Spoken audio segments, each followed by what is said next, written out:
adequate amount confer a health benefit to the human or animal consumer. All, all of the word in this definition is important. The microbial cell should be non-viable. This is dose specific. This is when administered in adequate amount, then only it confer a benefit, and it can be raw cellular extract of a viable microbial cell. Paraprobiotic was also called inactivated probiotics or ghost probiotics. This is the reason I give the tagline that all ghosts are not scary. This ghost is not scary, because we can see the beneficial of effect of parabiotic in later presentation. The prefix para translated from ancient Greek as side by side or atypical may simultaneously indicate similarity and difference from traditional definition of probiotic. Probiotic is the term is well known to us. So it is the para means its act side by side or in a atypical manner in with probiotics. Let's come to the history of paraprobiotic. In 1907, Eli Metnikov associated the higher longevity of Bulgarian farmers to the consumption of fermented dairy products. The uses of probiotic or fermented product is we are taking it from a very long period. From very long period, like in Egypt civilization, they use this fermentation method as a preservation method. And in 1953, the word probiotics was used for first time to refer essential active substances for the healthy development of life. In 2001, the official concept of probiotic was formulated by Food and Agricultural Organization of the United Nations, that we call FAO, and the World Health Organization, to define the live microorganism which, when administered in adequate amount, confer a health benefit on the host. We can see there is only difference in the definition of probiotic and paraprobiotic is probiotic contain live microorganism, and paraprobiotic contain inactivated or dead microorganism. This is Eli Metnikov, who is a Nobel laureate, who get Nobel for his eminence work in immunity. He first, as I said, he first noticed that the Bulgarian farmers consume fermented dairy products and they have higher longevity. Related terms with probiotics. In the last few decades, with the advancement of researches about functional food, we came to know about some terminologies like prebiotic, symbiotic, etc. What is prebiotic and symbiotic? Probiotic, we know, healthful microbial living cell, living microorganism, and prebiotic is chemical agent have the ability to stimulate the probiotics. As we know, the fibers, gums, these which help the probiotic to work are the prebiotic food. In contrast, recent studies reported that non-viable microorganisms or byproducts of bacterial metabolism could also exert myological activity at the host, making that new terminologies such as paraprobiotic and postbiotics.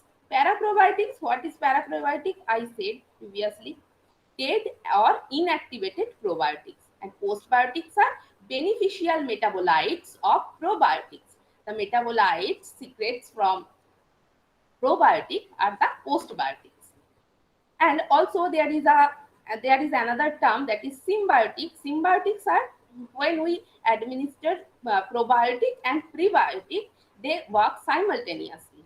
the mixture of prebiotic and probiotic, simultaneously called symbiotics.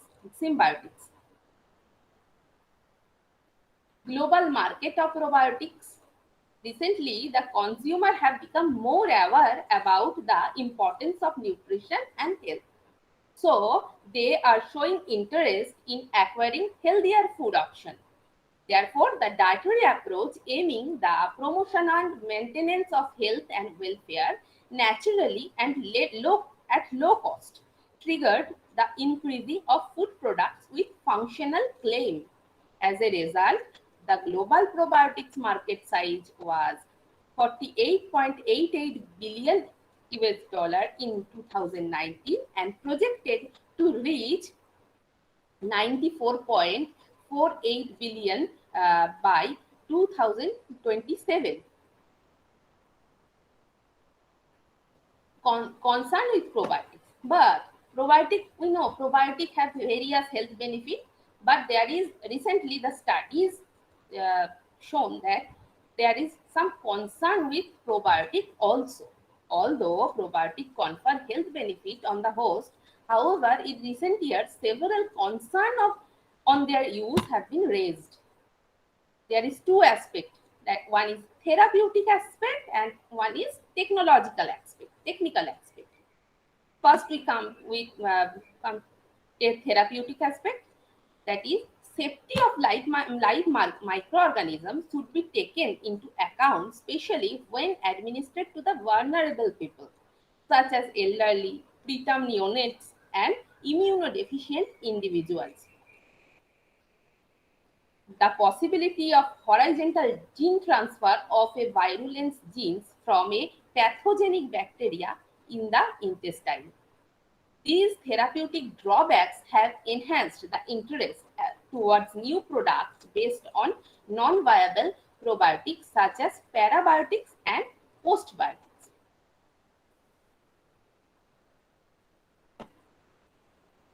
Concern with probiotic. Second concern, that is technological aspect. Preparing a probiotic product with live probiotic microbe is challenging. The food products first undergo thermal processing, following the which the live microbes are added to the products. Like we should give example of milk. We first do the pasteurization and then add the probiotic for making probiotic milk or milk product. But however, adding the live microorganism to heat sterile products can be unexpectedly induce contamination. From the viewpoint of technological feasibilities, the advantage of using inactivated probiotic microbes is that there is no chance of such contamination. We can associate, we can make the we can give the paraprobiotic to the matrix and then we can heat it or do whatever we want. As the inactivated microbes can be added to the food products before thermal processing.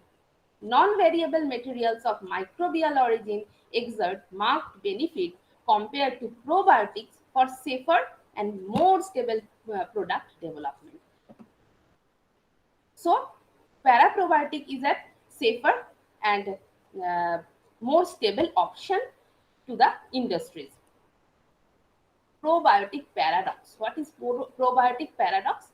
In fact, probiotic products which we get from market that that contain dead cell, which can produce a also contain probiotic products. We can, in fact, we when we buy some product from market, it we claim this is probiotic product that also contains some dead cell.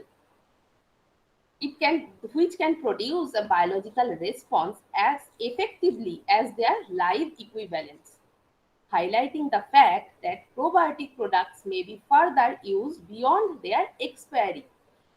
There is some expiry date, but it can use as the dead cell also contains some beneficial effect, that there is no of any expiry date or something. We can use is longer period of time. So in case of probiotic, there is no viability. Don't, it is not the problem that it is the cell is viable or not. This is called the probiotic paradox. This phenomenon is called probiotics paradox. Some authors have suggested in the probiotic advantage also. Both live and dead cell can produce biological response to the host body. Advantages of paraprobiotic use. The use of paraprobiotic allow overcoming several of these drawbacks and open up new perspective in the design of novel functional food. In fact, paraprobiotics could be added to the several food that, due to their chemical and physical properties, do not offer a suitable environment for the survival of probiotics, such as fruit juice. Due to high acidity in fruit juice, probiotic bacteria are not very stable. But when we use paraprobiotic, it is as they are dead, there is no concern of stability. And furthermore, paraprobiotics do not directly interact with food matrix and do not modify their organoleptic features. Organoleptic features means taste, texture, etc. In addition, they could be added before thermal processing of food without completely impairing health promoting features while assuring food safety, and are not affected by antibiotic treatments. As I previously said, that it can paraprobiotic stain of any bacteria can use before thermal processing and after. So they are not they did not affect the food safety, and they are not affected by antibiotic treatment also. Novel foods containing paraprobiotics are less affected by storage and transport condition, thus guaranteeing a prolonged shelf life and assuring a economic advantage. Preparation of paraprobiotic. How these paraprobiotics are prepared. Paraprobiotic stain of any bacteria is prepared by inactivation or destruction of probiotic bacteria of same species. Inactivation of probiotic cell can be achieved using physical chemical treatment capable of modifying microbial cell components, cell membrane and envelopes, protein, DNA, etc., like heat treatment, ohmic heat, uh, ultrasound, also can be achieved using physical function, enzyme activities, and membrane selectivity without completely destroying the cell structure. Different inactivation method of probiotic. Different inactivation method include thermal treatment, heat treatment, or ohmic treatment. Ohmic treatment is the treatment when we pass some current through any food for the inactivation process, that called ohmic treatment. And thermal treatment is when we give heat to inactivate the cell. In this process, what happens? Cell membrane damage, leakage of nutrients and ions, proteins, denaturation, uh, uh, sorry, cell membrane damage, leakage of nutrients and ions, protein denaturation, protein gets denatured, ribosome aggression, and DNA breakage. We can give high pressure treatment to inactivate the cell. That can cause membrane rupture, alteration of ribosome, protein denaturation, protein coagulation, reduction of intercellular pH, activation of enzyme, loss of solutes. We can give UV radiation, ionizing radiation, high intensity ultrasound.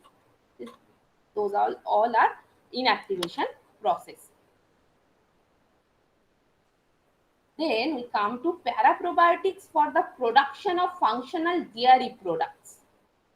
This paraprobiotic could be the particular interest for dairy sector since they remain stable in a wide range of pH and temperature, allowing the incorporation into foods with high acidity sorry, before thermal processing without loss of functionality.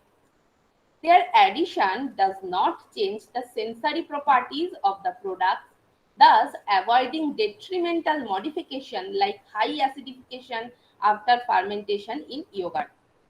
Actually, yogurt naturally contains paraprobiotics, but they cannot be controlled, and this does not ensure an effective physiological response in vivo. As we told earlier, that that and the food product which claimed as probiotic food product that both contain live and dead cell. So in yogurt also there should be contain paraprobiotics, but that cannot be controlled and does not ensure the effective physiological response in vivo. Paraprobiotics versus probiotics in functional non-dairy products.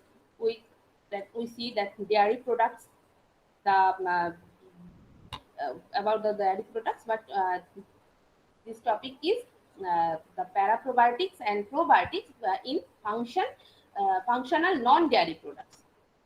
In particular, the application of probiotic cultures in non-dairy products represent a great challenge since probiotic culture includes as ingredients in these products because they do not usually multiply in non-dairy products. Dairy products, there is perfect temperature, perfect pH, perfect acidity to probiotics get culture a good culture medium to uh, grow. But in non-dairy products, there is lack of culture medium, food, water activity, etc. Because they do not usually multiply. Factors like water activity, oxygen tension, and temperature become increasingly important when dealing with this kind of products. Storage at room temperature, which is common for many types of non-dairy products such as cereal products, beverages, confectionery, and so on, can create an overwhelming challenges for probiotic stability. As I told previously, that the perfect temperature is also required for maintaining the viability of probiotic food.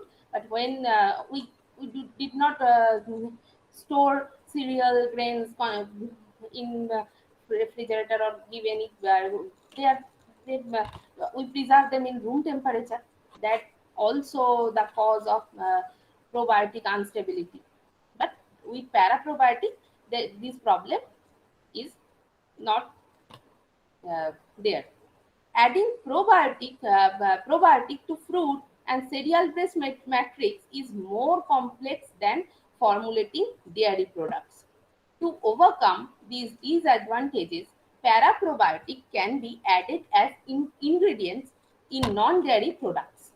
Their application in foods and beverages could comprise an important alternative for specific cases in which probiotics are damaged and do not serving during processing and shelf life, although these aspects are poorly explored and deserve through thorough investigation. We come then let's discuss about health benefits associated with paraprobiotics. Immunomodulation. Paraprobiotics as probiotics have some immunomodulation effect in our health. Health benefits associated with paraprobiotics. Probiotics have an important role in health of host, including modification of immune system. The adaptive immune system response depends on the lymphocyte B and T lymphocyte, which are specific for particular antigen. This is the adaptive immunity. There is also, there is two type of immunity: adaptive, yes, innate immunity and adaptive immunity. The innate immunity system responds to structure known as pathogen associated molecular patterns. Pathogen associated molecular pattern, we can see in picture. There is a pathogen and a pathogen associated molecular pattern, which can be recognized by recognition receptor, PRR, which will bind the pattern associated molecular pattern of microorganism. The pattern recognition receptor, which will bind to the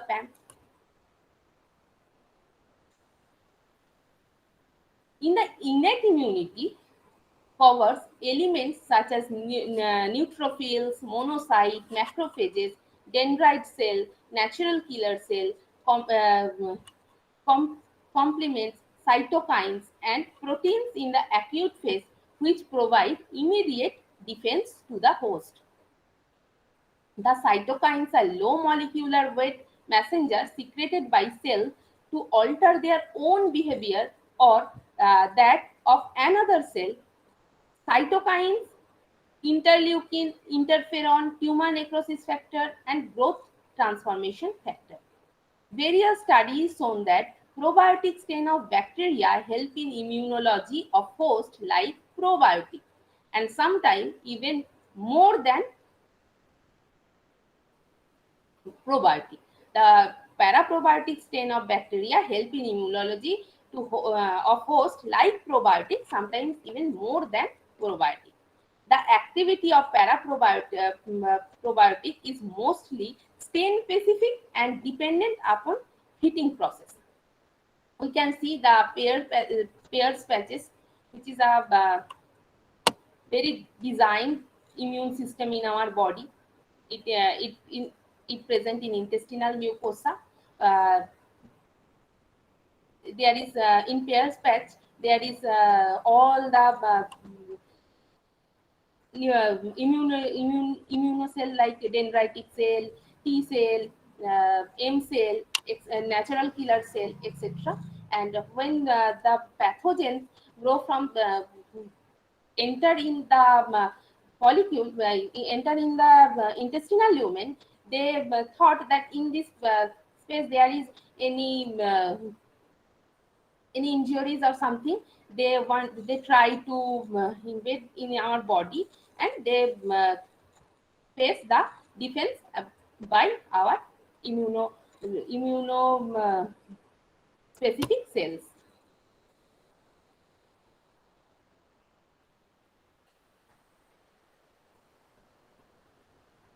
Disease specific role of paraprobiotic.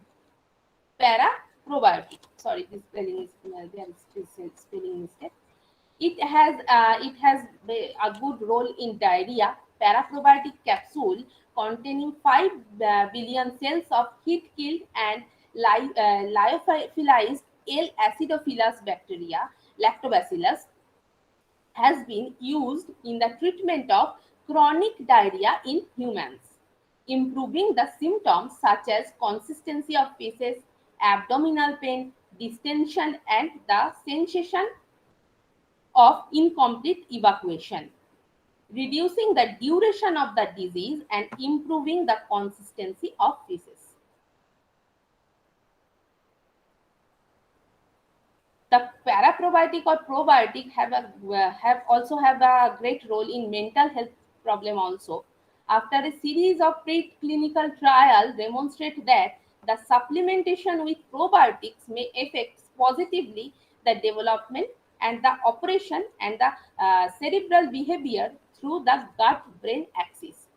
The term psychobiotics was introduced to appoint the probiotic bacterial species that have psychotropic properties, acting like carriers of neuroactive compounds. As well, the nomenclature parapsychobiotics was created for paraprobiotics that may contribute for mental health promotion.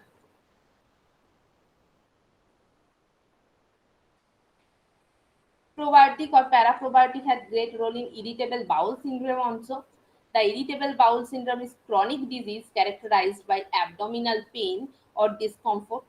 Visceral pain is one of the symptoms of IBS, irritable bowel syndrome. Abdominal pain. The study carried out by Kamiya et al. 2006 showed that probiotic and paraprobiotic L. lactobacillus reuteri heat or gamma ray inactivated by heat or gamma ray administered by oral gavage in rats were capable of inhibiting the visceral pain caused by colorectal distension in rats. Probiotic also have a great role in reducing lactose intolerance. Lactose intolerance is caused by deficiency of enzyme lactase, as we all know, which leads to inability to digest and absorb lactose. They cannot eat any lactose containing food like dairy food, etc., milk, uh, as study performed by Rampengan et al. In 2010 showed the effect of administering sachet containing paraprobiotic, namely Dialac, to children suffering from lactose intolerance. Dialac, the product, reduces the breath hydrogen test score obtained, although the probiotic Lacidofil had the same effect. Thus, the administration of both probiotic and paraprobiotic were effective in the treatment of children with lactose intolerance also. It have great role in cholesterol reduction also. The study performed by Sin et al. In 2010 demonstrated that paraprobiotic bifidolongum sonication inactivated and suspended in saline of 108 E109 CFU per ml showed a hypocholesteremic effect and therefore could potentially be used as cholesterol reducing agent.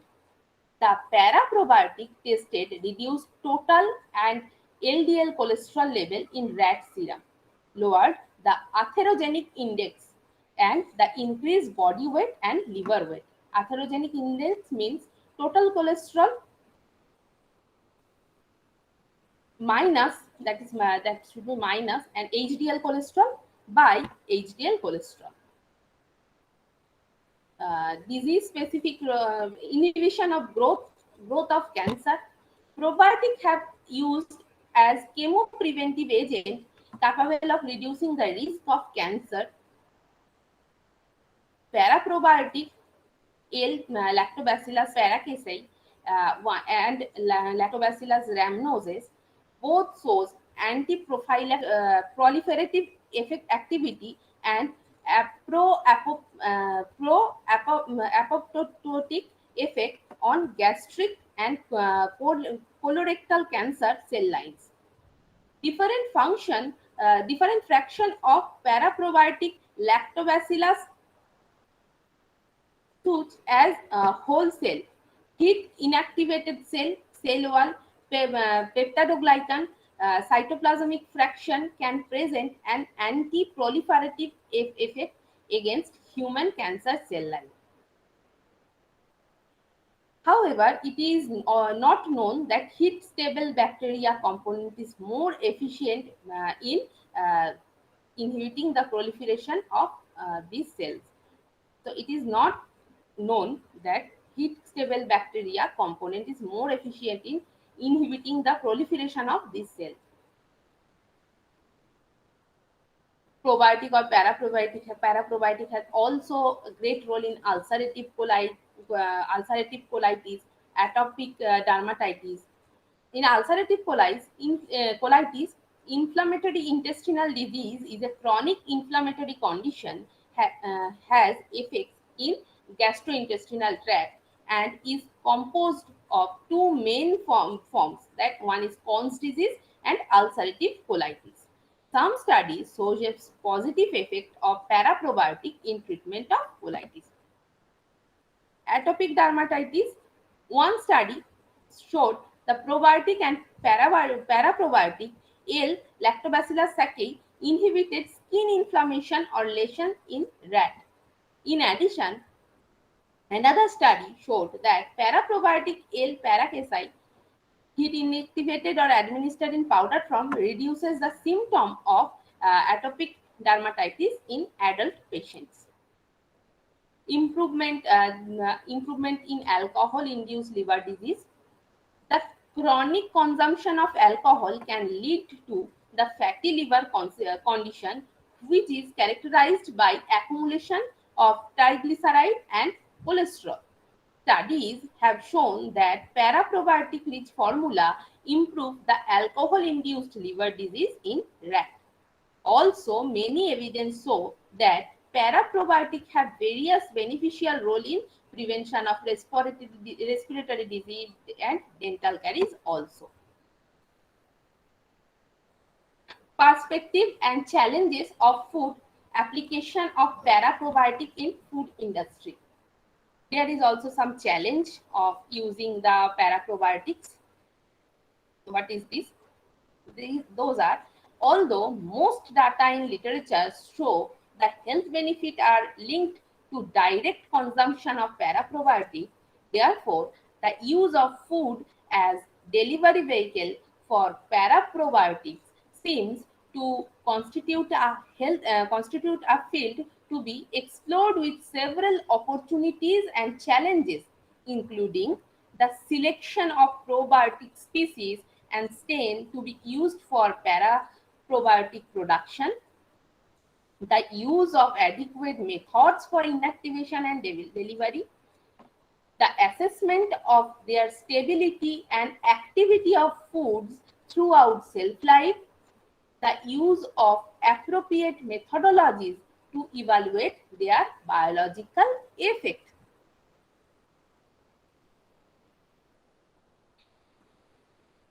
In conclusion, we should keep in mind that probiotic is not become irrelevant after discovery of paraprobiotic and postbiotic. With years of research in this field, such new terms are discovered to enrich the field of probiotic. Fact is probiotic, prebiotic, paraprobiotic, postbiotic, all are responsible for our well-being. They work hand in hand to achieve the same goal, that is our well-being. More and more research is important in this field to understand the mechanism of biogenetics. That, those are the reference I use in my PPT. Thank you to all.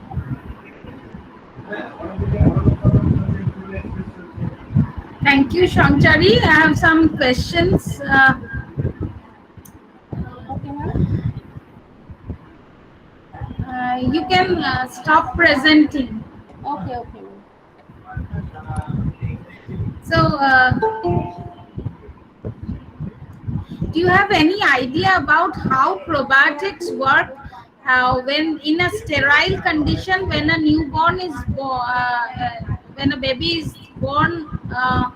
First, how she or he, the baby, the intestine gets the probiotics, From their or the mother's milk beneficial only.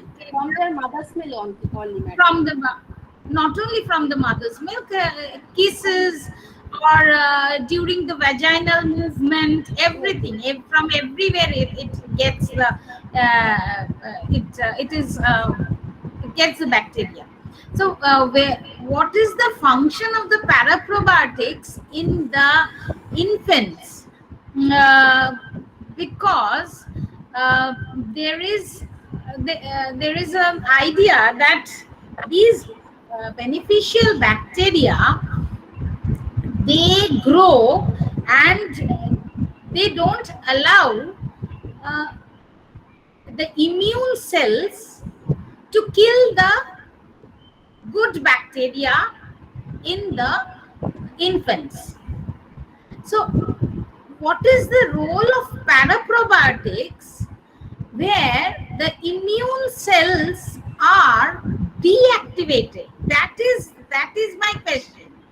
There is a very important function of probiotics or the beneficial bacteria within the gut that deactivates the immune cells so that they cannot kill the good bacteria. So is there any role of these paraprobiotics in deactivating those immune cells?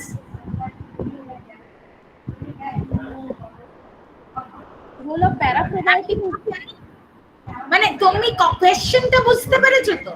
কোয়েশ্চেনটা clear? কোয়েশ্চেনটা হচ্ছে good ব্যাকটেরিয়ারা যখন প্রথম একটা গাটের মধ্যে ঢুকে সেখানে একটা কলোনি ফর্মেশন করছে, সেখানে অবশ্যই প্রচুর ইমিউন সেলস রয়েছে যারা ব্যাকটেরিয়াদের মেরে ফেলবে, তাই তো? তাহলে সেই ইমিউন সেলস গুলো কিন্তু ব্যাকটেরিয়াদের মেরে ফেলে না, গুড ব্যাকটেরিয়াদের মেরে ফেলে না। So they are deactivated. এইখানে প্যারাপ্রোবায়োটিক্স এর কি রোল আছে? এটা কি কিছু পড়াশোনা করে দেখতে পেয়েছো? না ম্যাডাম, আমি এই মুহূর্তে মানে মনে পড়ছে না যে আমি কিছু দেখেছিলাম। মানে এখানে তো তুমি পড়াশোনা করেছো প্যারাপ্রোবায়োটিক্স, কিন্তু paraprobiotics in case of newborns সেখানে কি ধরনের রোল প্লে করছে? Is there any role? Paraprobiotic ওই ইনঅ্যাক্টিভেটেড ইমিউনিটিটাকে বেশিভাবে ইয়ে করতে, মানে সাইটোকাইন সিক্রেশনটা বেশি হয় না বলে, মানে এরকম মানে সাইটোকাইন তো মানে সাইটোকাইন মানে তো খারাপ নয়, সাইটোকাইন মানে প্রো ইনফ্ল্যামেটরিও আছে, অ্যান্টি ইনফ্ল্যামেটরিও আছে। হ্যাঁ, তো সেটার মধ্যে ব্যালেন্সটা, সেটাই হচ্ছে আসল জায়গা। কিন্তু সেটা তো যদিও তোমার স্লাইডে তুমি সাইটোকাইন শব্দটাকে জানো, প্রো ইনফ্ল্যামেটরি সাইটোকাইনই সবসময়, তার নয় একেবারেই। It is a balance between pro and anti-inflammatory cytokines, because all the inflammations, it may be in the gut, it may be anywhere, the inflammations are resolved by a group of cytokines also, and it is an active process. আমি গতবারের লেকচারটাই সেটাই বুঝিয়েছি। তো এখানে তুমি আরেকটাও কথা বলেছো যে paraprobiotics they help in respiratory diseases. সেখানে কি ধরনের মলিকিউলস প্যারাপ্রোবায়োটিক্স থেকে কাজ করছে সেটা কিছু জানা আছে?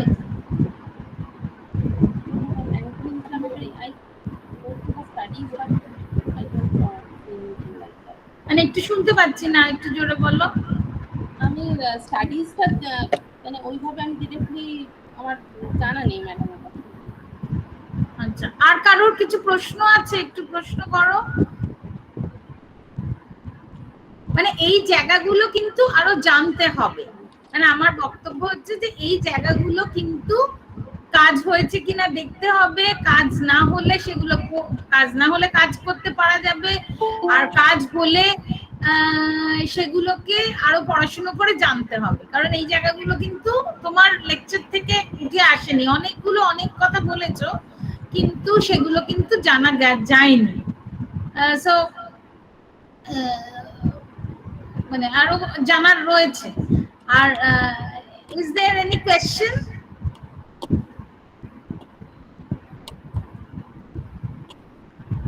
No one has any question?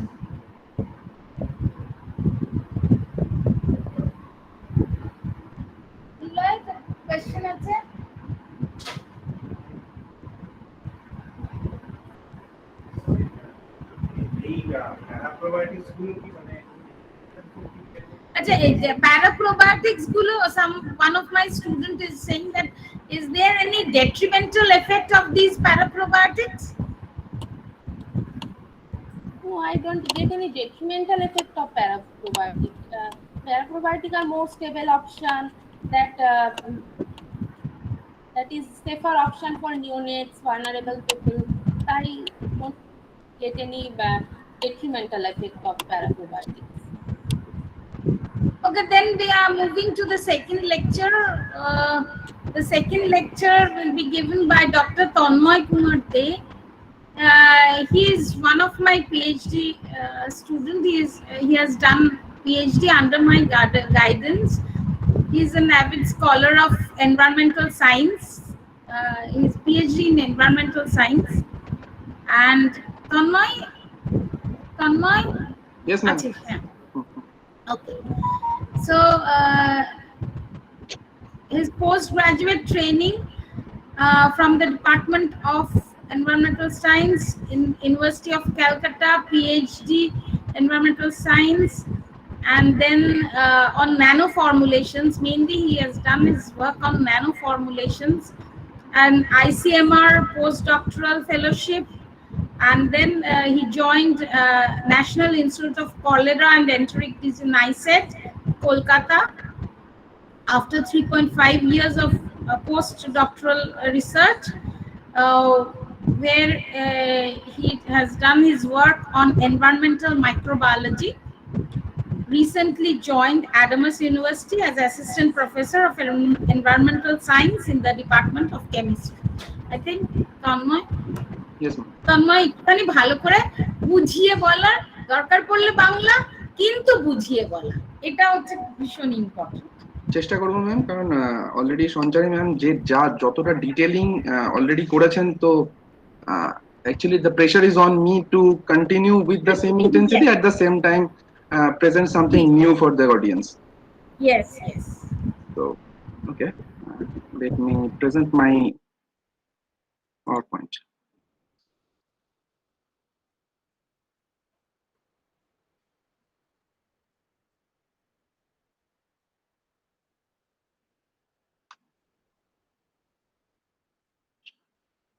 Just a minute here.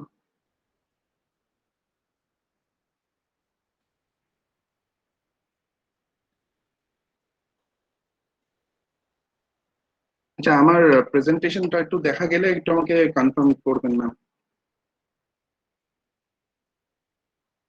Yes. Okay,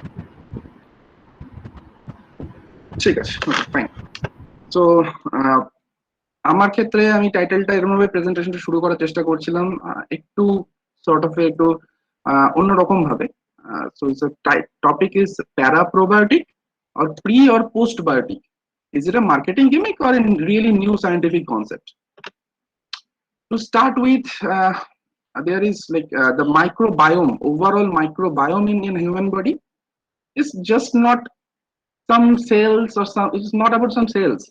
It's actually operating as a whole metabolic organ in a human body. We have around 10 to the power 3, 10 to the power 13 cells of us, I mean those eukaryotic cells for all the human cells. But at the same time, we are housing almost 10 to the power 14 microbial cells in a single human body. It's on an average. So you can easily understand. So the microbial genetics is actually overriding the human genetics in this case. And several organs like stomach, duodenum, jejunum, and all the small intestine, larger intestine, is covered by the microbes as such. And most of them are actually good microbes. যাদেরকে আমরা lactobacillus, bifidobacterium, যাদেরকে আমরা healthy bacterium বলি. And among them, there is a group who are known as commensal bacteria. They are kind of pathogenic. If they get a chance, they can become pathogenic. They have that sort of a tendency.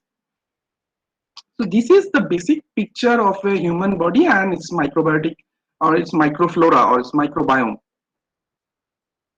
Now to move on, The first concept, as we are very much adept with this concept like prebiotic and postbiotic for quite a long time.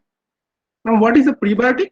Prebiotic is something that supports this bacterial, healthy bacterial growth, like some fibers or something like that.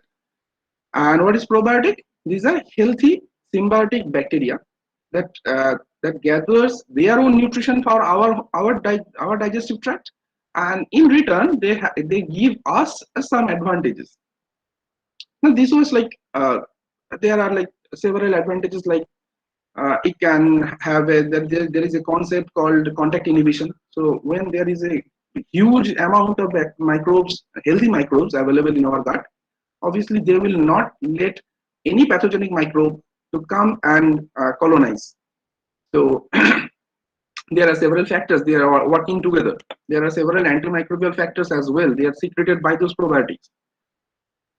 There are several types of vitamins, amino acids. They are also these microbes. They are providing this sort of components to us for our own health benefit. Let's probably on a good example would be vitamin K. Anyway, to move forward, some other advantages, some health problems that are related with probiotics in a modern science, in a modern medical science. We already have certain infections that can create a that can actually lower the barrier system, the gut barrier system, that it can lower the efficiency of that gut barrier system. They can create they can actually create a inflammatory condition in the GI system, so that these healthy bacteria, they are got impregnated in those mucosal membranes, they can get sloughed off. So there are several these sort of health effects. There are these sort of health effects which can be countered by healthy bacteria, like Lactobacillus deuteri in this case. That is my according to my example. Now, then suddenly we are when studying this probiotic and prebiotic for quite a long time. Then suddenly there is a shift in momentum. New terminologies are coming up: paraprobiotic, then something called postbiotic. These new terminologies are coming up, and why? First, my question is why? Is this there is a something new thing, or that so same old thing provided in a new wine bottle?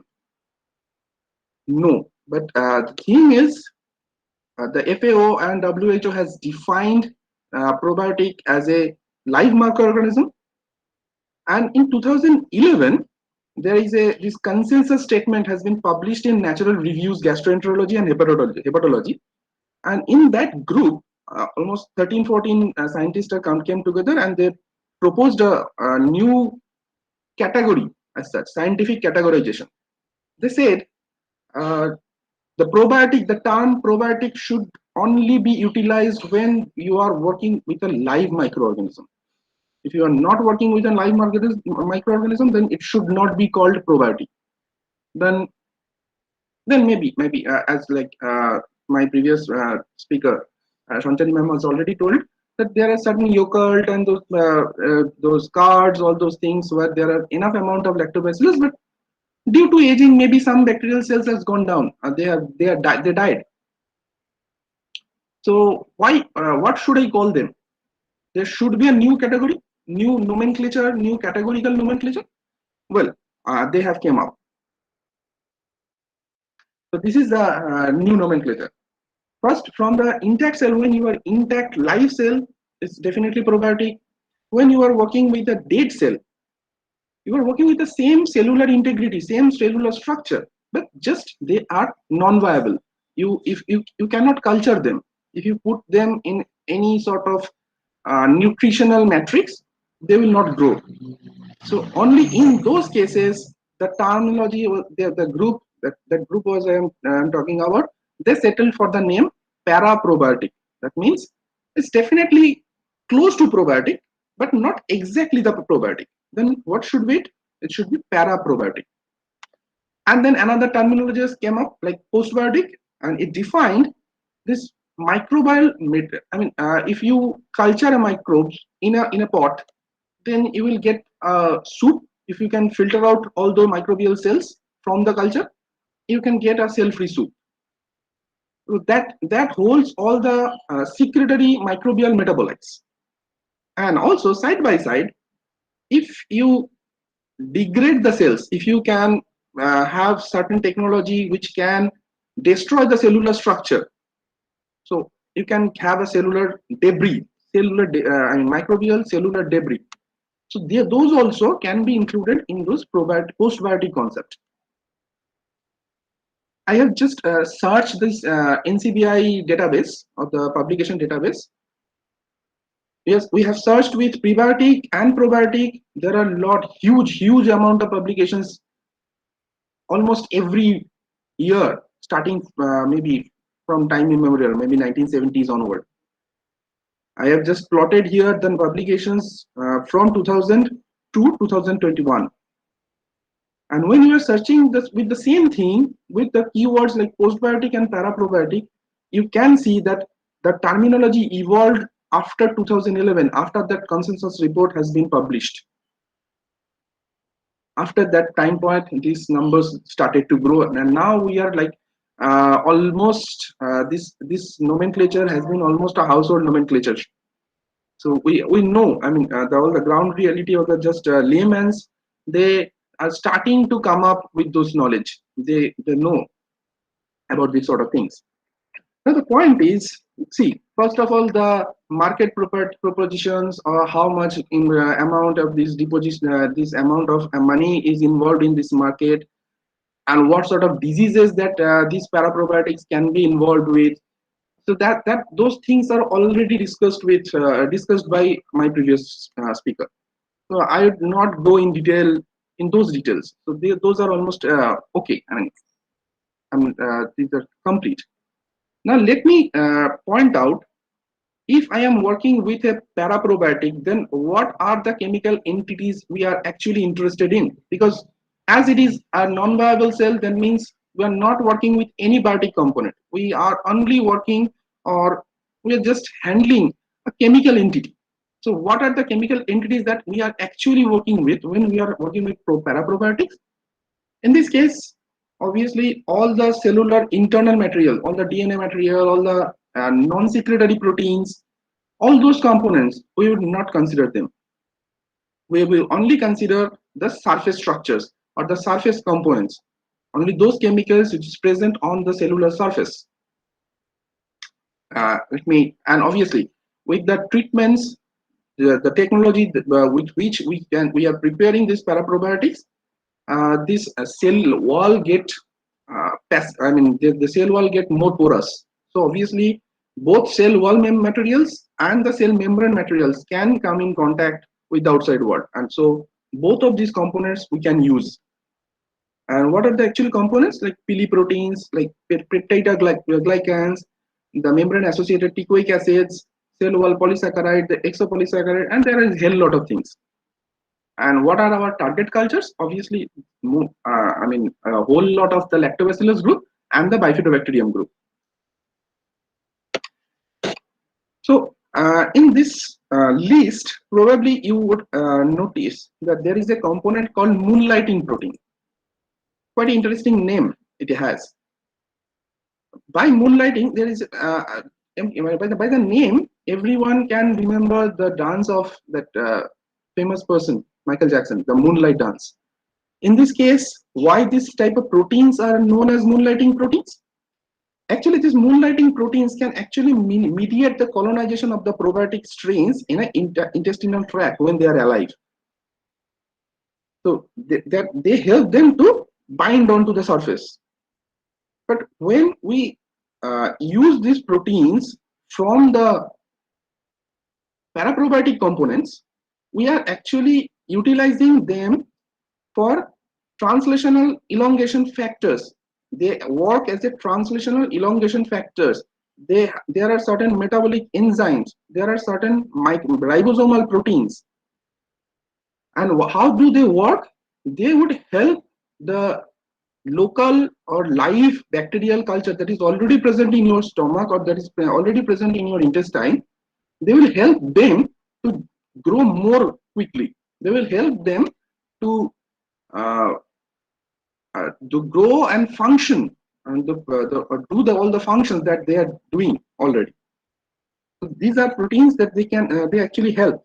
And any, as ma'am has pointed out, that if there is any direct utilization that already been documented, yes, this sort of moonlighting proteins has already documented to have a certain effects.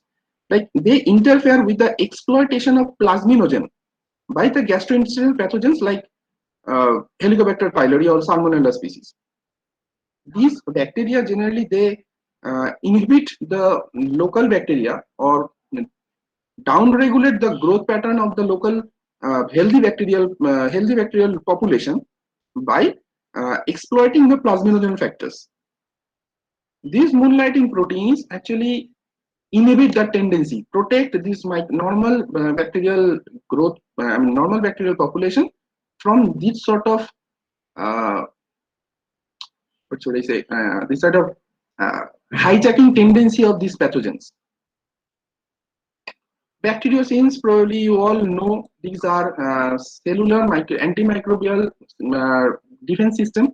They actually use several lactobacillus species produce these bacteriocins. There are extracellular bacteriocin, there are intracellular bacteriocin. They actually utilize this as a protective mechanism against any pathogenic bacterial contamination. There are short chain fatty acids.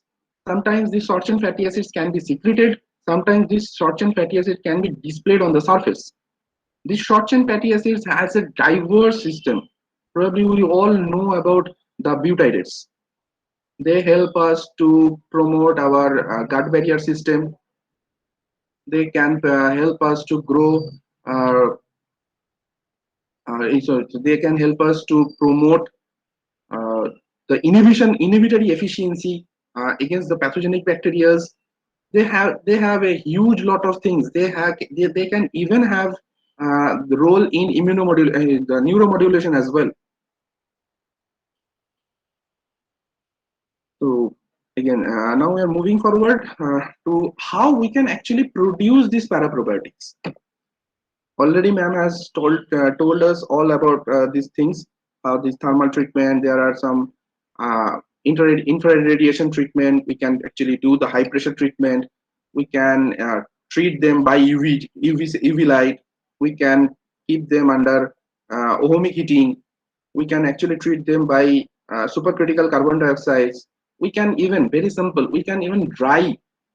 If you have a curd with you, you can just put a simple layer on any utensil, no, any plate that you have. Just keep it simple, dry. Keep a very fine layer on a plate, and then just dry it on a solar sunlight, under sunlight. And finally, what we will get? You will get a dust particles, like in a very dusty type of appearance. And those dust, when they are dried up quite efficiently, they can actually be utilized as paraprobiotic rather than probiotic, because all the cells will die under the action of the solar irradiation. And when there is no water available, it's absolutely dry up to the products like structure, like the texture will be like a powder. Then obviously with no water available, no bacteria can even live. So definitely they can actually function as paraprobiotic components. Then you can actually change a pH of a medium in case if you are working with bacteria. If you can increase the pH towards the basic side of 7, definitely you can degrade the cell membrane integrity of the bacteria. So in that way you can actually develop these paraprobiotics as well. Now to move on, what are the mechanism of action? So we have already spoken about some. It can have this effect, it can have those effects, but how these things actually have those effects? There are one group called LPX-TG motif. LPX-TG motif means there is a specific repetitive motif present in some proteins, which starts with leucine and finishes with glycine. So this motif is known as LPX-TG motif, and they basically can improve all those motif, all those proteins, those show this LPTX motif to the outside. They can actually help them to attach onto the mucosal membrane. Basically, it has certain polarity and it has that polarity mismatch or positive negative charge mismatch with the mucosal molecules, mucous molecules, and that's why they can actually get attached to the surface. And if they can get attached for some time, obviously then they can be more potential, they can have more potential to act upon our body. Now, another point that my previous speaker has spoken about, that immunostimulation. Very same thing again, I am repeating the same thing again. Like the lipotecoic acid and the peptidoglycans, which is present in the exoplasmic surface, it is like the sorry, I'm just missed out on the short names. What is this EPS? Exopolysaccharide, I guess. Yes, right. This when they are you are using this exopolysaccharides, they intact obviously with if the cells is intact, so obviously the lipotecoic acid and the peptidoglycan layer on this extracellular side, obviously they can get more penetrable, but they can hold their integrity. They can actually interact with the host cell tailors, like toll-like receptors that is present on the M cells. The M cells are present in the crypt of liver cones, and there are several epithelial cells. They show different types of tailors. So these EPAs or this peptide, the lipotecoic acid and the peptidoglycan, they can actually help these tailors. Obviously, the TLRs, whenever the TLR or the toll-like receptors can see this type of lipotecoic acid or the peptidoglycan molecules at any surface, obviously they will start to interact. And on the downstream process, all those TLRs will activate several different types of immunogenic chemistry within our body cells. Like maybe if I want to name one, the TLR4 activation by lipopolysaccharides that is present in those exopolysaccharides again, they can actually promote neutrophil infiltration within the gut system. They can actually help, or they can actually call all the dendritic cells to come and study the immunologic status of the GI tract, because these neutrophils, the tissue neutrophils and the dendritic cells, they extend their appendages, cellular appendages into the gastrointestinal lumen, and they basically sense what sort of pathogenic markers, like those PRRs, the pathogenic pattern receptors, all those if there is any pathogenic patterns available in the gastroenteric lumen, if they happens to bind some pathogenic receptors or pathogenic patterns, obviously then they will mount on all the inflammation as the primary effect, and further there will be macrophages coming in, there will be tissue B cells and T cells will be coming in. So all those things will come later. First and foremost, these neutrophils and dendritic cells will come in, and obviously they will come in by the cue of this lipotecoic acid and the peptidoglycans when they will bind to the TLR. There is another molecule like glycosyl phosphatidylinositol and the GPI molecules and profilin-like molecules. They are basically part of this peeling. Probably we all know about the peelies, which is present on the bacteria. This is basically movement, helps the bacteria to move. But when you have the bacteria, it's a paraprobiotic, it's diet, it's non-viable, but still these peeling structures are available. So proteins like GPI and the profilin, which is present on the membrane, they can actually again bind to the TLR and TLR4 and TLR11. And all the T cells, natural killer cells, the whole immune system, thus the all downstream processes of mounting of the inflammatory setup or the immune setup is like proceeds after one after another. Again, Now these are some snatch some I think sneak post of the molecular event, but in the on an in vivo model, these paraprobiotics have shown to protect against inflammation and even the gastrointestinal barrier integrity loss. They can have these paraprobiotics can actually help to recover from those injuries in colitis model. Moonlight proteins, I have already said that they restrict the colonization of the pathogens, because when this plasminogen acquiring the plasminogen activities is done by these pathogens, and moonlighting proteins can actually stop that activity. Obviously, the pathogens cannot survive in that sort of a shortage environment, shortcoming environment. It can protect again. I already said them, and final point already Madam has said earlier. Okay, so this is all about paraprobiotic. Now talking about the postbiotic part, there is a chronology. I thought I should start with this. So there is a prebiotic, means something that to promote the growth of probiotics. Then there is the probiotics, the live components, then the postbiotic. So by the name, probably you can have an idea what is the probiotic. So let me go into the thing that what is a probiotic, a postbiotic. In case of postbiotic, I have initially that I was talking about. If you are taking a culture in a microbial culture, you can use that in a dual mode. You can actually purify or filter out the microbial cells from that culture. So you have a cell-free soup, culture soup, and you have all those bacteria trapped on your membrane, filter membrane. So now you can actually uh, collect all the cells, and you can destroy the cells. You can actually degrade or disintegrate the cells. So in that way, you can actually get access to several intracellular component of those bacteria.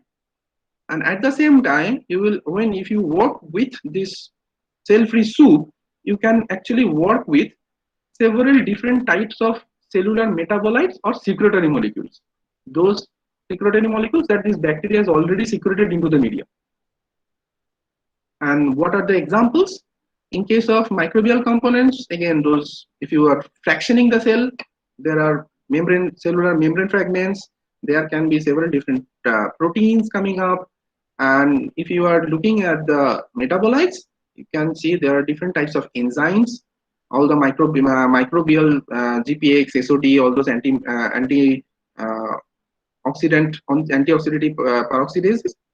And then there are several different antimicrobial peptides that you can have. There are different types of organic acids like CLA, conjugated linoleic acid. You can have different types of organic acids as well. So now let us go a little bit deep into it. So first and foremost, how should we bring these components into being? I have already said this microfiltration purpose, and how we can prepare this bacterial cell lysate. There are 4 different types of lysis system.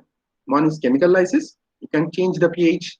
You can put the bacteria into a hypersaline treatment, a hypersaline condition. You can actually have them treated with different types of surfactants. Utilizing altered pH and hypersaline treatment is very common. And let me just introduce this surfactant treatment a little bit. These surfactants, they interfere with the surface tension of a bacterial membrane, or maybe for that sake, any membrane, any cellular membrane where there is protein and lipids. So this surfactant actually work on that association, protein-lipid association, and reduce the surface tension to a drastic level. And in that way, this lipid coating on a perfect sphere-like lipid protein coating. Basically, our plasma membrane is nothing but a sea of lipids, and the protein part, the 2 types of proteins, are basically floating on the sea like a icebergs. So if you put certain amount of surfactant into this sea of lipids, obviously it will degrade the surface tension, and obviously the membrane structure would collapse. So in that way, we can actually degrade the cellular structure. Then we can treat them with the ultrasonic treatment, ultrasonic waves, and obviously all the cells will get lysed. Then there will be the enzymatic lysis, like lysozyme, protease. There are several different types of enzymes available by which you can actually treat these bacteria, and the bacterial structure, cell structure will get degraded. And then you can utilize the freeze-thaw cycle. It's simple. Whatever component, whatever bacterial component that you have, you put it in your deep freeze for maybe 4 hours. Let the whole matrix got frozen up, harden up. Then just remove it from it and put it into a boiling water. So this is one freeze thaw cycle. You can repeat it for maybe 5 or 10 times, and ultimately what you will get a simple lysed bacterial concentration or content. And you can also fractionate the cells by high speed centrifugation. Probably you have to reach a speed of 30,000 rpm.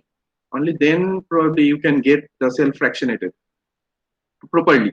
Maybe I must mention that you should proper disintegration should happen beyond 30,000 rpm. Now, within this bacterial lysate, what sort of component that should we have? Again, if we are working with the bacterial lysate, it must be the exopolysaccharides, all the membrane fragments, then various different types of antimicrobial peptides, and the cell wall fragments as well. I have mentioned the different types of bacteria and what sort of bacteria, like there are some example like antimicrobial peptides, bacteriocins like protein from Lactobacillus fermentum, strain HFD1. They can actually inhibit the result. The studies have shown that these proteins can actually inhibit the Pseudomonas aeruginosa and the Serratia marcinus growth. And sorry, just a minute. The cell-free culture supernatants, there are a mix of secreted bacterial metabolites. You must focus on this point. It should be secreted. It should not be intracellular part. Intracellular parts you have to include in the bacterial lysates. So this secreted within the secreted metabolites, we can have short chain fatty acids like butyrates. We can have different types of vitamins and amino acids like cobalamin. You can have from Lactobacillus coroniformis CRL 1001. That strain can produce cobalamin. And there are several. This study by Torres et al. 2016. They have shown that there is certain small genetic engineering or genetic modification that if they have done that slight bit of genetic modification, and this cobalamin synthesis and secretion has increased up to 10 times, 6 to 10 times increase that they have reported. And several different types of extracellular enzymes like GH6 cellulase, GH11 xylanase from Lactobacillus plantarum, secreted proteins like again the soluble, it's a novel protein. This report has came up in Frontiers. They have reported a novel protein HM0539 from Lactobacillus rhamnosus GG. Then there are several secretory enzymes as well, like maltogenic amylase. You can easily know. All of you should know what is the importance of amylase in a human GI tract. Maltogenic amylase, because from Lactobacillus gasseri, this gene actually taken. This gene of maltogenic amylase. They are taken from this Lactobacillus gasseri, and this is expressed in Lactobacillus lactis NG1G363. And there is another point like quorum sensing molecules. Quorum sensing molecules. What is a quorum? First of all, I should mention all of you what is. Just a minute. Huh? I think there is. Okay. So one is this like quorum sensing molecule, and first of all I need to mention that what is a quorum sensing part. within a human being community, we all generally feel happy and when happy and like kind of this living is quite happy living when we are together. Maybe when we are regularly going to the class, we are attending the laboratories, and feel happy. But last 1.5 years, we are sitting back at home. There is a kind of things are setting in that maybe we're not happy. So this is the issue coming up with this dissociation. This coming with this dissociation components. We are not mixing up together. In case of bacteria as well, they feel very happy when they can grow uh, as a group, as a community. And to grow as a community, some sort of a signal molecule they synthesize. They call upon the similar microbial cells that is there in their environment.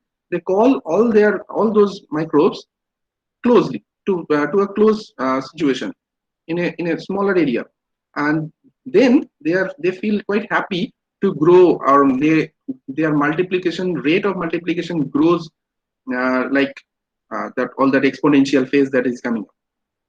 So this is the quorum sensing molecule, and this quorum sensing molecule, if you isolate the quorum sensing molecule and put it in a microbial culture, then you will see what type of observation you will have.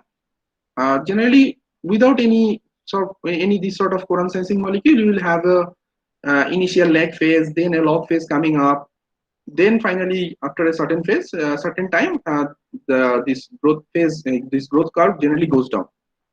But if you put in some quorum sensing molecule in a bacterial culture, you will see that the lag phase will be shortened. The bacterial culture will start to grow, and suddenly it will shoot from the lag phase to into the log phase.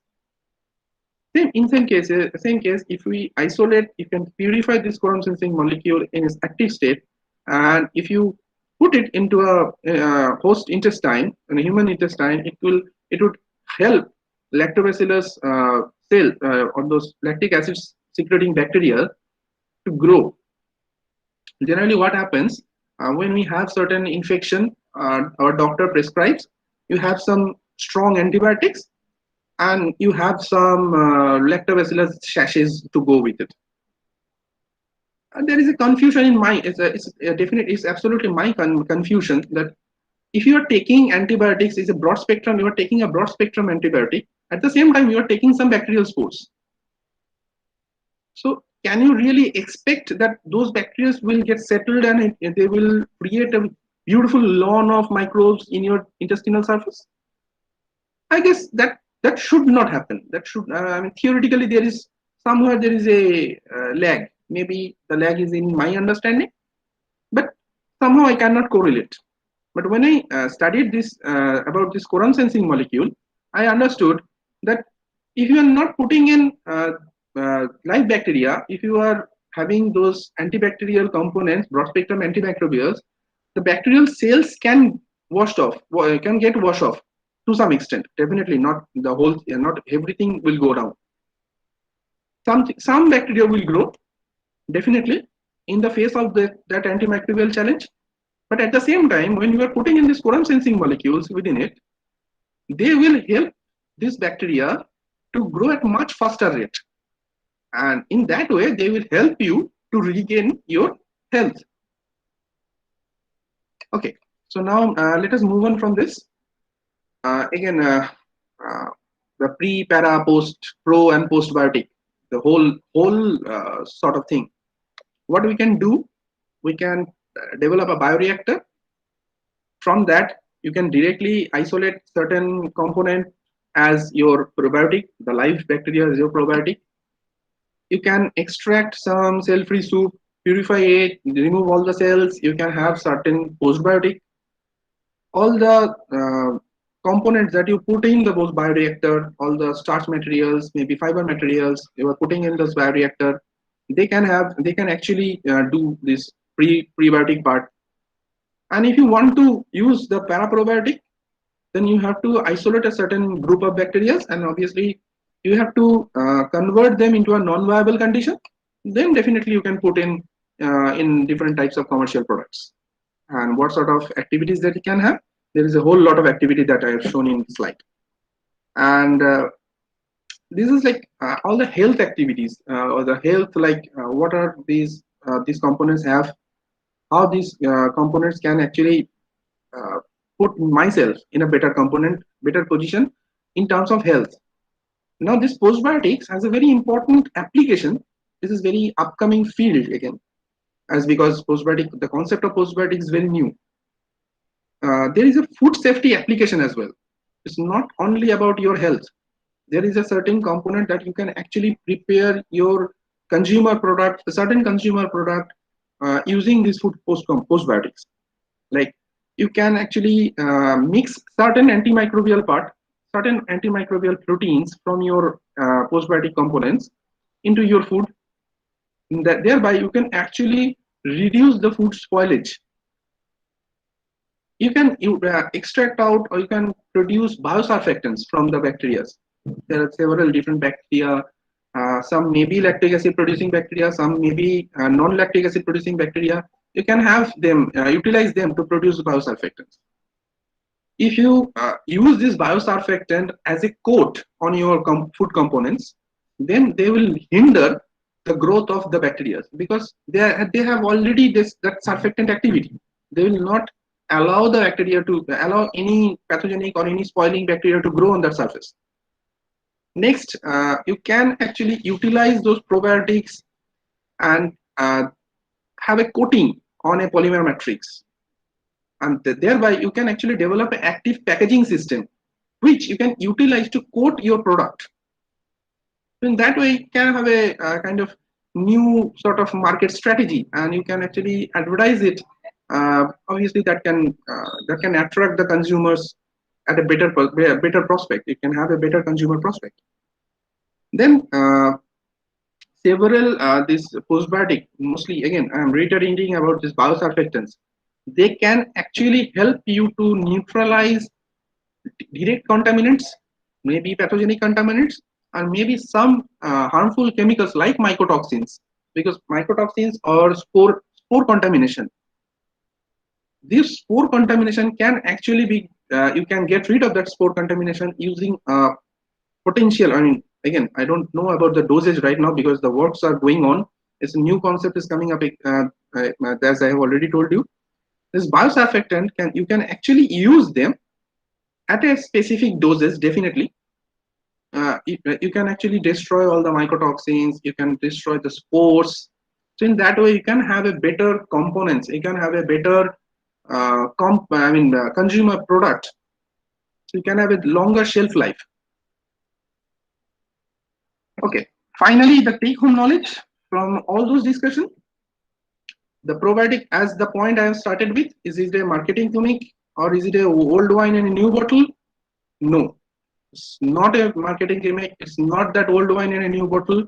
Definitely, the concept was earlier The concept was there earlier, before 2011 as well.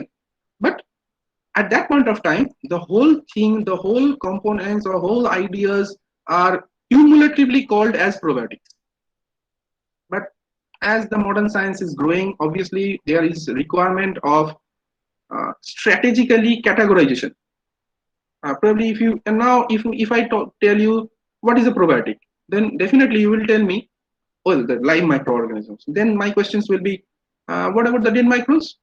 Then probably the answer would be coming from you, they are paraprobiotics. So this scientific strategic categorization is definitely required in the present scientific world. And finally, again, I'm reiterating the word as my previous speaker has spoken about it, that all microbes are not definitely bad. Some of them are good as well. And let us utilize them in a better way, in a sustainable way, and maybe with better prospects. As ma'am has already pointed out a question initially, that what about the utilization of probiotics in a unit? So obviously, if we don't want to infuse lactobacillus, maybe let's say for example, if we don't want to infuse lactobacillus in a neonate, in a newly born baby, then definitely we can utilize certain paraprobiotics with it. and obviously that newly born baby have that benefit of getting the colostrum from his mother. So that has a huge amount of, or a huge proportion of those immunogenic components that they already have. And if you infuse that baby with a little bit of paraprobiotic or maybe a little bit of postbiotic, then definitely the conditions, the geriatric condition may help that baby to have a better life in its future. So with that, I will stop my presentation right here and ask about if you have any questions, then please go ahead. Thank you, Tanmoy. Very good lecture describing all about paraprobiotics. So there is a single difference between postbiotic and paraprobiotics. What I মানে lecture থেকে যেটুকু বুঝেছি সেটা হচ্ছে paraprobiotics with cell with the component. Paraprobiotics is basically paraprobiotic is a non-viable. They are non-viable. If you put that cell in a culture medium, they will not grow. But the cellular integrity or the cellular structure is as it is, as a normal cell. Is nothing more than that. Yes. So মানে এটা নন viable, কিন্তু তার মানে peptide ও গ্লাইকেন থাকতে পারে, তার মানে সেলের বাইরের দিকের যে মেটেরিয়াল গুলো সেগুলো থাকবে, আর সেইগুলোই কাজ করবে।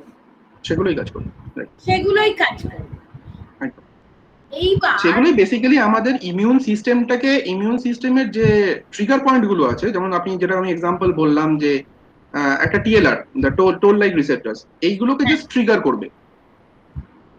ফলে we have a better preparedness for the pathogenic infections. আচ্ছা, নিলয়ের একটা কোশ্চেন আছে। আচ্ছা, আমরা যে ধরো মানে শুধু যদি প্যারাপ্রোবায়োটিক স্টাডি করতে চাই, তাহলে কি স্পেসিফিক কোনো টেকনিক আছে যেটাতে আমরা শুধু প্যারাপ্রোবায়োটিক স্টাডি করতে পারবো?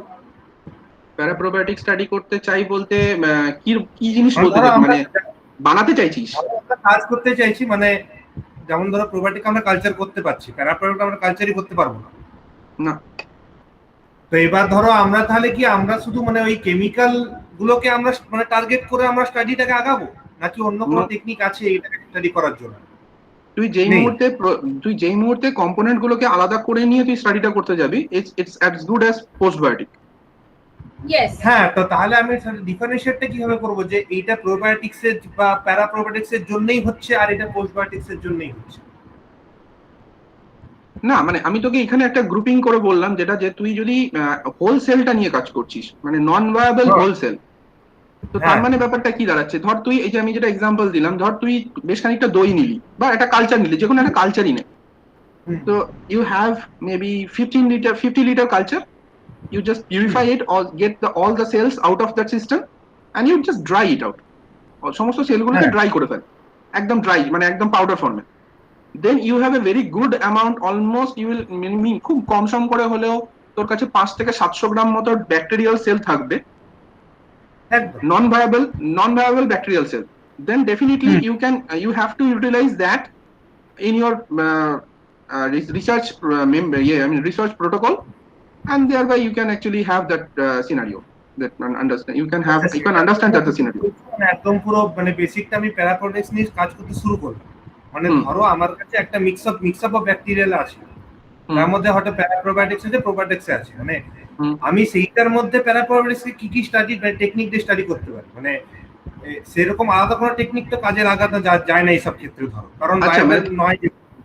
আচ্ছা, তুই বলতে চাইছিস, তো প্রশ্নটা এটা দাঁড়াচ্ছে যে আমি যদি প্যারাপ্রোবায়োটিকটাও অ্যাডমিনিস্টার করি কোনো একটা অর্গানিজমে, তাহলেও সেটা হয়তো ওই ছোট ছোট কিউ ধরে ধরে হয়তো আমাকে এফেক্টটা দেবে, তাহলে সেক্ষেত্রে প্যারাপ্রোবায়োটিক আর পোস্টবায়োটিকের ডিফারেন্স কি? হ্যাঁ, মানে আমার কাছে তো সেই কেমিক্যালটাকে আমি স্টাডি করতে তাহলে দুটো একই জায়গায় চলে যাচ্ছে, ধর কারণ সেটা পোস্টবায়োটিক, সেক্ষেত্রে ব্যাপারটা পোস্টবায়োটিকই হয়ে যাচ্ছে, কারণ তোকে বুঝতে হবে যে তুই ধর সাপোজেটলি আজকে কোনো একটা স্পেসিফিক কোরআন সেন্সিং মলিকিউল নিয়ে তুই ভাবতে চাইছিস, তো এটাকে যখন তুই কাজ করবি, এটা অবভিয়াসলি পোস্টবায়োটিক অ্যাসেসমেন্ট, এটা তো প্যারাপ্রোবায়োটিকের প্রশ্ন আসবে না। প্যারাপ্রোবায়োটিক মানে এমন কিছু যেটা একটা হোলসেল। এবার এই হোলসেলটা ধর সাপোজিটলি আমি বলছি এই লিপোটিকোইক অ্যাসিড এক্সপোজ হয়ে রয়েছে হোলসেলটার বাইরে, গিয়ে তো টিএলআর কে বাইন্ড করছে, টিএলআর4 কে বাইন্ড করছে, তার ফলে সেখানে একটা ইমিউন সিস্টেম বুস্ট আপ তৈরি হচ্ছে, মানে একটা ইমিউন প্রিপেয়ারনেস তৈরি হচ্ছে। এই যে পার্টটা, এই পার্টটা কিন্তু এবার যখনই তুই কনসিডার করবি, তুই যখন ব্যাক ক্যালকুলেট করবি যে এটা কিসের এফেক্ট, তুই যদি হিসাব করিস যে এটা শুধুমাত্রই লিপোটিকোইক অ্যাসিডের এফেক্ট, সেক্ষেত্রে একটু ভুল হবে। তার কারণ তুই কিন্তু শুধু লিপোটিকোইক অ্যাসিড অ্যাডমিনিস্টার করিসনি, তখন তোকে আরেকটা কন্ট্রোল করতে হবে। তুই জাস্ট ওই পোস্টবায়োটিক প্রিপারেশন তৈরি কর লিপোটিকোইক অ্যাসিডটুকু করে নিয়ে আবার অ্যাডমিনিস্টার কর একটা সেম মডেল। এবার তুই দেখ what is the difference in between the outcome molecular, obviously এটা তো একটা মলিকুলার স্টাডি হবে। এবার তুই দেখ এই মলিকুলার আউটকাম গুলো কিরকম ভাবে পাল্টাচ্ছে, তখন তুই বুঝতে পারবি। যখন তুই হোলসেলটা দিয়েছিস সেখানে একটা গোটা ম্যাট্রিক্স ছিল, কিন্তু সেখানে শুধু লিপোটিকোইক অ্যাসিড ছিল না, তার সাথে হয়তো মুনলাইটিং প্রোটিন ছিল, তার সাথে হয়তো এলপিএসটিজি মলিটিস গুলো ছিল, সাইনার্জিস্টিক অ্যাক্টিভিটিও থাকতে পারে। এক্স্যাক্টলি, সেখানে সাইনার্জিস্টিক অ্যাক্টিভিটিটা কিভাবে তারা প্লে করছে, এন্ড যদি কোনো অ্যান্টাগনিস্টিক থাকে তাহলে সেটাও বুঝতে হবে। তো অবভিয়াসলি প্রোবায়োটিক এন্ড পোস্টবায়োটিক যখন তুই রিসার্চের মধ্যে নিয়ে আসবি, তখন কোনো ব্যাপারটাই তুই এরকম ব্যাপারটাকে নিয়ে তুই ভাবতে পারবি না যে আমি শুধু এটা করছি মানে আমি এটাই করছি। যেমন আমরা যখন কোনো মলিকিউল, আমরা যেমন ধর অনেকেই কাজ করেছি ওমেগা 3 ফ্যাটি অ্যাসিড, কিন্তু ওমেগা 3 ফ্যাটি অ্যাসিড মানে কিন্তু আমরা কম্পেয়ার করেছি গোটা ইপিএ ডিএইচ কম্পোজিটটাকে নিয়ে, ইপিএ ডিএইচ আলা তিনটে কম্পোজিটটাকে নিয়ে। আমরা কোনোদিন এটা বলিনি বা এটা কখনো দাবি করিনি যে whatever effect that we are having, we can see that is absolutely dependent on the EPA concentration or the DHA concentration. So it's about the matrix. আচ্ছা, সেইটা তো ঠিক আছে, মানে অ্যাজ এ হোল ধরো, মানে যদি কেউ ধরো শুধু প্যারাপ্রোবায়োটিক্স কে নিয়ে স্টাডি করতে চাইলো, তার কাছে একদম প্রথমে কি কি টেকনিক্স থাকবে, মানে অ্যাজ সাচ ইনস্ট্রুমেন্টেশনের দিক দিয়ে ধরো এরকম তো আলাদা তো কিছু থাকবে না? তাহলে না, প্রথমে তাকে যেটা করতে হবে তাকে প্যারাপ্রোবায়োটিক বানাতে হবে। ধরো আমি সেই দিকে সেই লেভেলে গেলাম, ধরো আমি দেখতে চাইছি যে ধরো একটা সিস্টেমের মধ্যে মানে এমনি প্রথম আরেকটা যেটা কোয়েশ্চেন আমার আরেকটা ছিল যে এমনি মাইক্রোবস এর মধ্যে ধরো তোমার এইরকম সিচুয়েশন দেখা যায় যে যখন নিউট্রিয়েন্ট হোক বা কোনো কিছু হোক যদি শর্ট থাকে বা খুব মানে ডিস্ট্রেস সিচুয়েশন, তখন কিছু মাইক্রোব নিজেদেরকে স্যাক্রিফাইস করে কিছুদেরকে বাঁচে। ঠিক আছে, তো এই কমন সেন্সের মধ্যে কি এই সিচুয়েশন হয় কোনো, মানে কিছু জানো কি তুমি, মানে এরকম, মানে আমরা কি ন্যাচুরালি হিউম্যান সিস্টেমে কখনো প্যারাপ্রোবায়োটিক্স তৈরি করতে পারি উপর থেকে সিলেক্টিভ প্রেসার দিয়ে, যে যাতে ধরো তোমার কিছু প্রোবায়োটিক্স নিজেই স্যাক্রিফাইস হয়ে যাবে, তার ফলে আমার বডিতে নিজের থেকেই ওই কমন সেন্স গুলো মরে প্যারাপ্রোবায়োটিক্স তৈরি হবে? এটা কি কখনো সাইন্টিফিক্যালি সম্ভব? হতে পারে, আমি হওয়াটা উচিত, লজিক্যালি হওয়া উচিত, কিন্তু এখনো অবধি আমি যেটুকু পড়াশোনা করেছি তাতে করে তুই যে থিওরিটার কথা বলছিস যে কিছু ব্যাকটেরিয়া নিজেকে স্যাক্রিফাইস করে, এটা মানে প্লেট কালচারে পাওয়া গেছে, মানে আমাদের ইনভিট্রো কালচারে আমরা সেটা দেখেছি। এনভায়রনমেন্টেও হয় মাঝে মধ্যে। হ্যাঁ, মানে এনভায়রনমেন্টে হয়, এনভায়রনমেন্টে কলেরার ক্ষেত্রে যেমন হয়, যে কোনো ভিডিও কোয়ালিটির ক্ষেত্রে হয়, মানে তারা নিজেরা স্যাক্রিফাইস করে যাতে আমরা মরে গিয়ে আমরা নিউট্রিয়েন্ট খাবো না, অন্য কিছু লোক বাঁচবে, তার জায়গায় 10টা 100টার জায়গায় 20টা মরে গেল। শুধু নিউট্রিয়েন্টই নয়, এরকম ওই বায়োফিল্ম প্রোডাকশনের ক্ষেত্রেও কিছু ব্যাকটেরিয়া নিজেকে স্যাক্রিফাইস করে তোর ওই বায়োফিল্ম প্রোডাকশনের হেল্প করতে গিয়ে। হ্যাঁ, অনেক ক্ষেত্রে, মানে অনেক সিচুয়েশনে হয়, কিন্তু এই সেম এফেক্টটা একদম ইন ভিভো কন্ডিশনে বা হিউম্যান কন্ডিশনে সেটা করা গেছে কিনা, মানে এই ধরনের রিসার্চ হয়েছে কিনা, আমি কিন্তু সেটার বিষয়ে খুব একটা শিওর নই, আমি জানি না, আমি এখনো পড়ার মধ্যে সেরকম কিছু পাইনি। কাজ করা যেতে পারে আর প্রচুর কিছু করা যায়, যত কাজ করা যেতে পারে। আর সেইটার জন্য কোয়েশ্চেন করেছে, can we consider inactivated bacterial cell fraction as paraprobiotics or the intact cell should be there? যদি শুধুমাত্র ইনট্যাক্ট সেল তোমার কাছে থেকে থাকে, যে তুমি যে লটটা নিয়ে মানে কনসিডার করছো যে ইনঅ্যাক্টিভেটেড হয়ে গেছে এবং সেই ব্যাকটেরিয়াল সেলের একটা পপুলেশন নিয়েছো তুমি, তোমার যদি মনে হয়, তোমার যদি এই ধারণা থাকে, মানে এটা যদি তোমার মানে প্রমাণিত সত্য হয় যে ওইটার মধ্যে কোনো সেল ভেঙে যায়নি, সমস্ত সেলগুলো ইনট্যাক্ট আছে, only then you can call it a paraprobiotic. যদি সেখানে সেল ভাঙা থাকে, ভাঙা মানে সেল ফ্র্যাকশন, সেল মেমব্রেন ভেঙে গেছে, সেল ওয়ালের টুকরো বসে আছে, সেলের ভেতরে কোনো প্রোটিন যেটা ইন্ট্রাসেলুলার থাকার কথা সেটা বাইরে চলে এসছে, এরকম যদি সেটআপ থাকে তাহলে ডেফিনেটলি সেই পার্টগুলোকে আমাকে কিন্তু পোস্টবায়োটিকের মধ্যে কনসিডার করতে হবে। So whole cell, inactivated whole cell fraction, whole cell. Inactivated non viable, Non-viable এখানে নন whole cell. ভায়াবলটা খুব ইম্পর্টেন্ট। হ্যাঁ, non-viable whole cell. অনেক সময় আমরা এরকম করি যে কিছু কিছু ক্ষেত্রে একটা ইনঅ্যাক্টিভেটেড সেল পপুলেশন চার্জ করে দেওয়া হয়, তারপরে তারা কিন্তু যখন জিআই ট্র্যাক্টের বা তাদের নর্মাল গাট কন্ডিশনের মধ্যে তারা পৌঁছয় তারা কিন্তু আবার রিঅ্যাক্টিভেট করে। তো সেইটাকে কিন্তু আমাদের কনসিডার করতে হবে। We have to ensure that this paraprobiotic should not have any viable fraction. Okay. আচ্ছা, আর কারোর is there any question?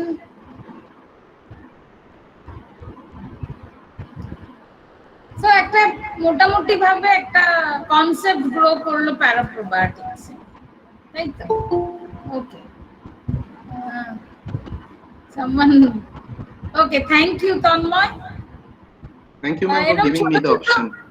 হয়তো প্রচুর লোকজন মানে শোনেনি, কিন্তু খুব ছোট একটা ডিসকাশন, বাট মানে আমার এই জন্য ভালো লাগলো যে এর থেকে অনেক রিসার্চ আইডিয়া আমি অলরেডি এখানে বসে বসে ভাবতে পেরেছি আর কি। সেটাই আমার, আপনি মানে আপনার এই মানে এটা বলার পর থেকে যে পড়াশোনাটা আমাকে করতে হয়েছে, মেবি মানে আমি হয়তো এমনিতে হয়তো সেই পড়াশোনাটা করতাম না, ওইটার জন্য অনেকটা পড়াশোনা করতে হয়েছে। সো মানে ইটস বোথ ওয়ে এনরিচিং। হ্যাঁ, সেটাই আর কি। Thank you very much. Okay, offline leave করে যাই। হ্যাঁ, ওকে।